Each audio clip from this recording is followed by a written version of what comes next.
जी, तो प्यारे बच्चों कैसे हैं आप? मैं उम्मीद करता हूँ कि आप सब ठीक होंगे। आज की वीडियो में बात करेंगे हम आपसे एंजाइम्स की, chapter number 3 of your book. और इसमें बेसिकली हम बात करने वाले हैं आपसे जीएस नोट्स के बारे में कि कैसे मैंने लॉन्ग क्वेश्चंस आपके हर चैप्टर के लिख दिए और उन पे थोड़ी सी ब्रीफिंग कर देता हूँ आपको, ताकि पता हो कि इस चैप्टर में कौन कौन से मेजर लॉन्ग्स हैं। फिलहाल मेजर कंट्रीब्यूटर्स की बात करते हैं जिन्होंने एंजाइम्स पे बहुत अच्छा काम किया। ML Fisher, Koshland, William Kuhne, that is Molder and James से बैचलर। इसके अलावा ये पाइन, एंसलम पाइन साइंसदान रहे हैं। इनकी कॉन्ट्रीब्यूशंस हैं, बट ये जस्ट काइंड ऑफ इंट्रोडक्शन कि आपको पता हो कि किस साइंसदान के नाम आपको आने चाहिए। लॉन्ग क्वेश्चन की तरफ चलें तो एक्सरसाइज में जो लॉन्ग क्वेश्चन हैं वो टोटल 4 हैं।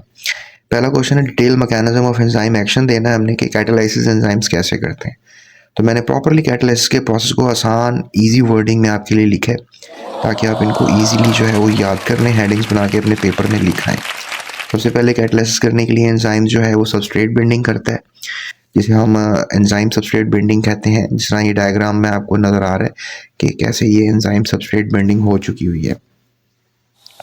फिर उसके बाद definitely after binding formation of enzyme substrate complex होता है। फिर लोअरिंग एक्टिवेशन एनर्जी रिक्वायर्ड होती है, जिसमें प्रॉक्सिमिटी ओरिएंटेशन का बड़ा किरदार है, स्ट्रेन डिस्टॉर्शन का बड़ा किरदार है, माइक्रो इन्वायरमेंटल चीज़ें देखी जाती हैं, माइक्रो इन्वायरमेंट देखी जाती है किसी भी एंजाइम की, और कोवलेंट कैटालाइसिस होता है। सो कैटालाइसिस रिएक्शन प्रोसीड करता है, कैटालाइसिस होती है, और फिर ऑक्सीडेशन रिडक्शन रिएक्शंस होते हैं, हाइड्रोलिसिस होती है, लाइगेज रिएक्शंस होते हैं, आइसोमराइजेशन होती है। तो ये चीज़ें आपने लिखनी है लाजमी। फिर फॉर्मेशन ऑफ एंजाइम प्रोडक्ट को देखा जाता है कि जो डेफिनेटली जो सबस्ट्रेट आया था उसने प्रोडक्ट बनना है, रिलीज ऑफ प्रोडक्ट्स की जाती हैं एंजाइम्स के थ्रू।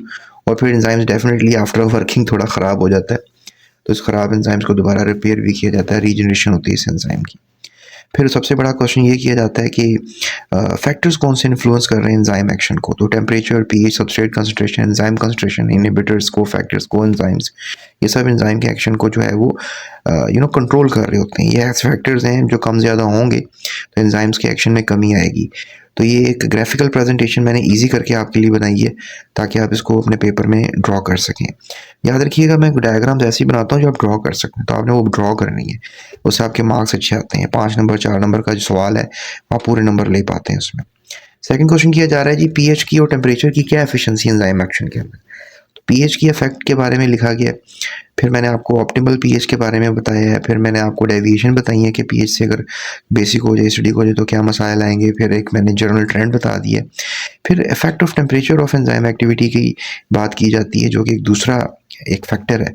उसमें लो टेम्परेचर होना, ऑप्टिमल टेम्परेचर रहना, जो कि होता है 30 डिग्री रहता है। नॉर्मली इंसानों में तो 37 डिग्री होता है। हाई टेम्परेचर पे क्या होगा, एंजाइम डीनेचर हो रहे हैं, अनफोल्ड हो रहे हैं, थर्मल डीनेचरेशन हो जाती है। फिर मैंने समरी दी है कि बात समझ में आया आपको। फिर मैंने ग्राफिकल प्रेजेंटेशन बनाई है regarding the you can say pH and temperature. फिर एट दी एंड मैंने थोड़ा सा आपको बता दिया है इन दोनों ग्राफ्स के बारे में, कुछ टिपिकल लाइंस लिखकर कि कैसे हो रहा है ये सब। फिर क्वेश्चन बनाया जाता है जी, right uh inhibitors note on inhibitors.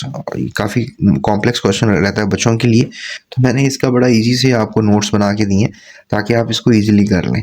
तो अभी डिस्क्रिप्शन में जो है वो नंबर है, इसके अलावा आपको स्क्रीन पे भी नज़र आया होगा, तो आप इससे डायल करके मुझसे नोट्स मंगवा सकते हैं। जस्ट माइनर सी अमाउंट रखिए, 100 रुपीज़। आपको 100 रुपीज़ में नोट्स मिल जाएंगे इस चैप्टर के। टोटल सारे चाहिए तो डेफिनेटली 100 रुपीज़ का चैप्टर है, तो आप सारे एंजाइम्स सारे नोट्स जो हैं वो ले सकते हैं। फिर इनहिबिटर्स के ऊपर बात हो रही थी, तो इनहिबिटर्स जो हैं डेफिनेटली थोड़ा सा ओवरव्यू देने के बाद मैंने आपको बताया कि कौन कौन से इनहिबिटर्स हैं। रिवर्सिबल होते हैं और इसके अलावा इरिवर्सिबल होते हैं, रिवर्सिबल इरिवर्सिबल।